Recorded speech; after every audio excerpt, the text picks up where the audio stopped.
robot itself is fully sensorized, so it knows when the person tries to move, and then the robot tries to follow. Okay? The robot doesn't know how to walk, by the way. It's always a human that does that. Okay, next. Right? These are things, sort of things that we use. Right? These are all now readily available. These are all very inexpensive type boards that we go through. Our students get to play with these things. Next slide. This is what I got to play with when I started. Not that I started in 1960. Close though. But this is the computer that I actually started to work on at UC. It was still there. And here you guys have the keyboard and everything, and now you can come up the internet. This, each time, click, click, click, click, click, enter, click, click, click, click, click, enter. Okay, you know how to run things very slow. The nice thing about this, imagine if technology didn't move along. Okay? They actually sold a computer. This is what I like. Multiply and divide is an option. It's like a convertible in the car. Oh, you want multiply? Oh, you got to pay extra for that. You might not realize all these. Next slide. Okay, now this is even better. So if you guys didn't realize, I also like to intermix because I like history. Okay, I like history of technology and how it comes about. I can tell you the story of the libraries that I saw in Indonesia, but anyway, that's besides. Oh, some of you might. No. This is the first electronic computer, the ENIAC. Okay? I also tell my students, as an engineer, you need to know acronyms. Okay? We don't have a class about that, but you need to create these things. Right? You'll see all of that. Again, 1946, right? Again, for the military. But this is the computer. Right? God, this was so far back, it was black and white. Color hasn't been invented yet. Next. So this is what I like.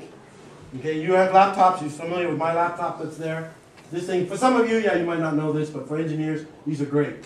Vacuum tubes, 17,000 of them, all these things that count. This is what I like, which in the US doesn't exist anymore, but 5 million hand-soldered joints. So I tell the engineers, that's why you go to graduate school. Because if you're done with, if you just finished with undergraduate, yeah, you have to do 5 million hand-solders. Oh, go ahead and click. Oh, anyone want to take a guess what the weight is? How heavy this computer is? Take a guess, take a guess. 26 tons? 27. 27. Oh yeah, of course it came out. Yeah, you're just like my students. Alright, before you click, what's the size? But that's good. 26 was good. That's good. Size, how big? One room. That's another one of my students. Very good. 8.5 feet by 3 feet by 80 feet. I like that. Imagine you have to carry that in a backpack. Okay. Power. Now this one you have to guess. There's rumors that when this computer went on, the city of Philadelphia dimmed. So they knew when the computer came on. How much power? 500 megawatts. Huh? Something ridiculous. Gigawatts. Anyway, go ahead next. The power is 150 kilowatts. So that's where technology's got to move forward. Okay. Next. Obviously, not a laptop. Anyway. All right, a couple more slides and I'm done. Mouse, look at that. 1964. Mouse is not recent. This is another thing about technology. Okay? Usually, it gets invented, it'll sit on a shelf for a while until some bright person comes in and goes, I think there's a market for that. Okay? Engineers usually, let's just build the device. We don't know whether it's useful or not. We just like to build. Next. And I love this. Couple reasons for this slide. One, I try to encourage my students to write journals. Okay, to keep journals. Why? Because one of their pages in the journals could be historic. Okay, and they can sit there and go, hey, that's my journal, that's my page. Okay. Most of you that are in this, I mean, you must have heard this. Not even in computer technology, you hear all the programmers. God, I got a computer bug. Okay, what's a computer bug? Something when the computer doesn't work. It's got a bug. Okay? Well, guess where that term came from? Doesn't stand for anything. It's actually this poor moth. It was actually a bug. Okay? This is the first bug. On those computers, there are relays that make contacts. That's how they make the decision. Now it's all transistor. But there was a moth that got caught, and all of a sudden, it couldn't do that calculation. It was wrong. Right? The other thing that I like, and most of you might not understand this, is of course 0800 to 1700. Right? I try to tell the students, you know, what is that? Military time, obviously, right? Not only that though, but it's 8 to 1700, right? And this is important to the students, because what this means is 8 to 5. 8 to 5 job, right? At that time, it must have been a union job. Because the engineer don't work 8 to 5 anymore. The engineers know that exactly. Anyway. And well, this is for the mechanical guys, because I teach mechanical, but that's how it all started. That's how the first computer looked like. Okay? And then I try to tell them, because most of my mechanical engineers, when they sit, I teach them about programming. Okay? Most of it is all real-time programming with all of that kind of stuff. And then the students will come up and go, wait a minute, I took mechanical engineering because I don't want to learn to program. Yeah, forget that. Even the car has a computer in it. So no, you can't patch in. So I'll sit there and I always challenge them. I sit there, okay, that's fine. You can do that. I'll stay with my computer, and then you stay with this. And then let's say you calculated something wrong here, and you have to change the length of that rod to correct it, versus punching in a number on the keyboard. Believe me, I'll be able to do it much faster. Then once that happens, they'll go, oh yeah, okay. All right, that makes sense. So anyway, these are the disciplines that it all covers. There's actually quite a bit. It's no longer mechanicals, it's just mechanical. It's all the system levels. These are mostly modern day disciplines. Next slide. That should be it, I think. Yep. Yeah. All right.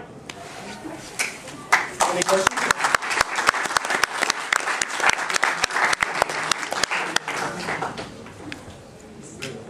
I have a question.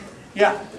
Do you see any applications of robotic in Indonesia, the way Indonesian right now? I know you're laughing.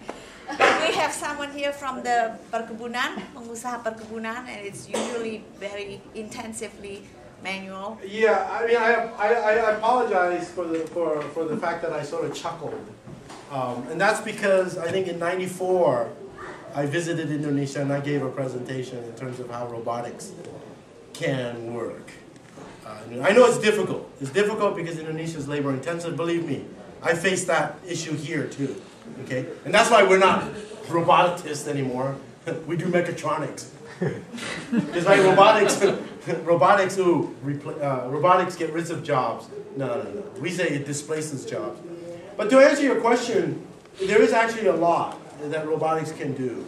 Okay, one of the things is, of course, there are skills where robotics, I mean, a human just can't do it. I mean, you just can't. Okay, if you're going to go into MEMS, right, or microelectronics, or the microfluidics, I mean, semiconductors, there's just no way. So you can sit there and say, all right, where's robotics going to be?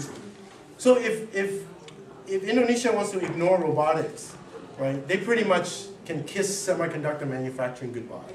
That's just gone. That's out of it, right? And then, of course, Vietnam, which is way behind Indonesia at one time, now they're a huge semiconductor manufacturer. They adopted robotics. China was way behind. China has huge labor. They are probably now the largest, right, implementation of robots. They're just places where you have to do things with robots. You're running things 24/7. The human beings, that's not going to be doing. When quality has to be consistent, right? A robot just doesn't get tired. It gets tired for after a while, but not in the short term. You won't get pants that are this short, this seams that are. I mean, robots are just precise. But what people fail to understand is that with a robot just like a car, right? A car is an automated car. Washing machines, right? There's at some point where people wash with hands. Now everybody uses one. I am sure in Indonesia there are people that use washing machines. People have this notion that the robots are these human arm robots that are going on. But we use robots every day. Your car has a GPS. Your car has a cruise control. I'm sure in Indonesia you're using cars with a cruise control. That's a robot. It's a form of a robot, right? Yeah, you still have to have human intervention, but you're one step away, right, from being fully automated. And you can't. There's something. The problem with robotics is really you think about that and you think in the short term where the human being goes away. You've got to realize we, by far, are way more adaptive, okay, to learn than it is for a robot and to teach a robot to do something, okay? Robots are nowhere close to what a human can be. And this was one thing that I totally appreciated, right? And what I learned was when I was working on the exoskeleton.